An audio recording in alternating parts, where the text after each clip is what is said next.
अभी आप सुन रहे हैं अवरीन दीवाना को दीवाना को दीवाना को।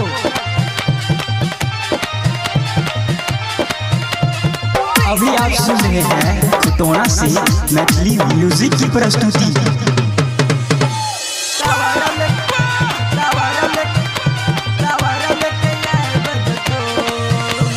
डीजे सुमित सतीश, डीजे सुमित सतीश, चलू युगम सब देवघर नगरिया, हाथे में कावर लेके डगरिया, कावर में कावर सटाल कि भैया भौजी कि कमर हिलाल कि भैया भौजी कि कमर हिलाल। शंकर भगवान की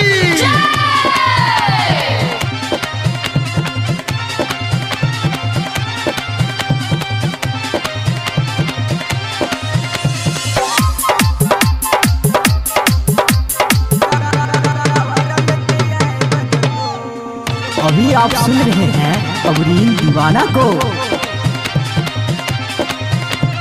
डीजे सुमित सतीश, डीजे सुमित सतीश,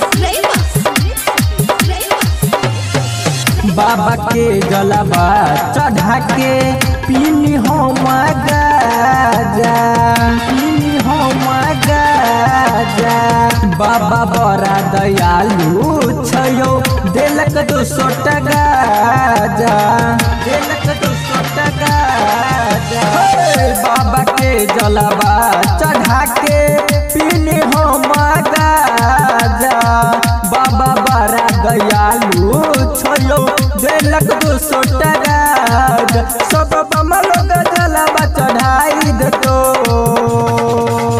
अयो कि बाबा के मंदिर में कावर लेके आए बजतो, कि बाबा के मंदिर में कावर लेके आए बजतो।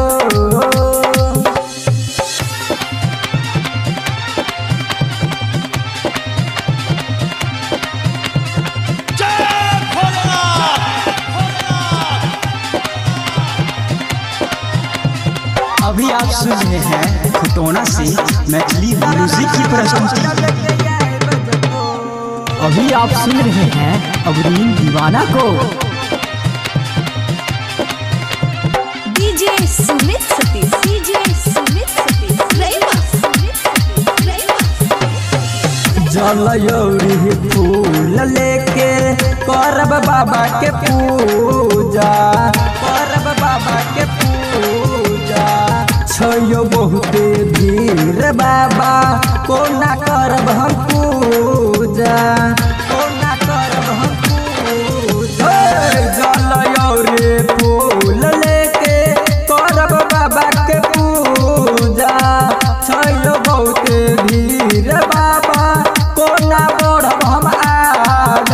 अवरीन दीवाना आए बजतो कि बाबा के मंदिर में कि जलवा चढ़ाए देतो, कि बाबा के मंदिर में जलवा चढ़ाए देतो। चलू युगम सब देवघर नगरिया, हाथे में कावर लेके डगरिया, कावर में कावर सटाल ना आयो कि भैया भौजी कि कमर हिलाल ना।